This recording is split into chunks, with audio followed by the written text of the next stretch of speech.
What's up mga ka-ferry ko? Samahan niyo ako sa aking biyahe from Tagbilaran to Dumaguete City via Ocean Jet. Direct ferry ito, so 2 hours lang yung biyahe. Baligaling pala ng Cebu ang Fastcraft, tapos drop off and pick up lang passengers lang sa Tagbilaran before heading to Dumaguete. Medyo matagal na pala to at ngayon lang ako nagka-time mag-edit, so sobrang late upload na. Sana ma-enjoy nyo pa rin.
Sobrang daming tao pala sa ground floor, kaya naisipan ko na dito na lang tumambay sa second floor.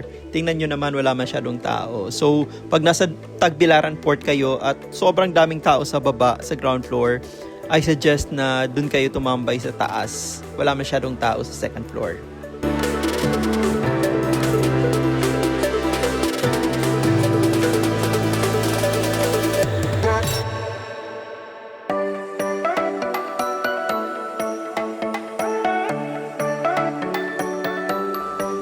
In fairness, maraming mga stalls dito sa Tagbilaran Port. Merong mga pasalubong shops. Ito, makakabili ka ng island souvenir ng mga t-shirts, ganon.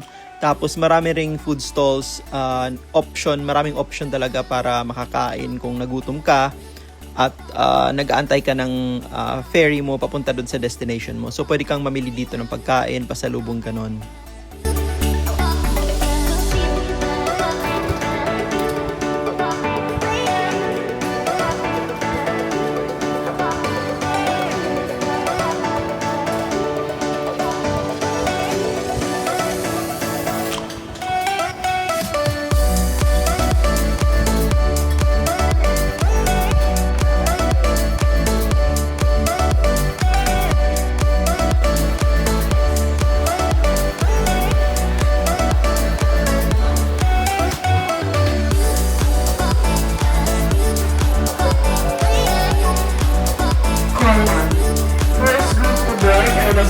Citizens, PWD and other passengers who require special assistance considering and wait for the next boarding announcement. In fairness, nag-board kami on time at umalis yung ferry on time. What I don't like lang talaga dito sa Ocean Jet is yung policy nila na pag luggage, kailangan siyang i-check-in. So, mura lang naman, 50 pesos na naman yung bayad dun sa maliit na luggage. But yung sa akin lang, pag sobrang liit sana na luggage, they have to consider it na pwede naman siyang dalhin. Kasi pwede talaga siyang pwede nga siya sa cabin ng eroplano eh. So, yung pag ganun kaliit naman, I hope na they would consider it. I understand dun sa malalaki kasi may safety concerns na yon. But yung sobrang liit na luggage na pang airplane na less than 7 kg pa yung wait, I hope they would consider na ipasok na lang dun sa loob ng ferry. If yun naman yung gusto ng passenger na bitbitin yung luggage niya dun sa loob and less than 10 kg naman ganon. So I hope they would consider it. Anyway,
after 2 hours, dumating na kami ng Dumaguete. And if you want to book your ticket in advance, guys, you can book it online through escapemanila.com/BAF.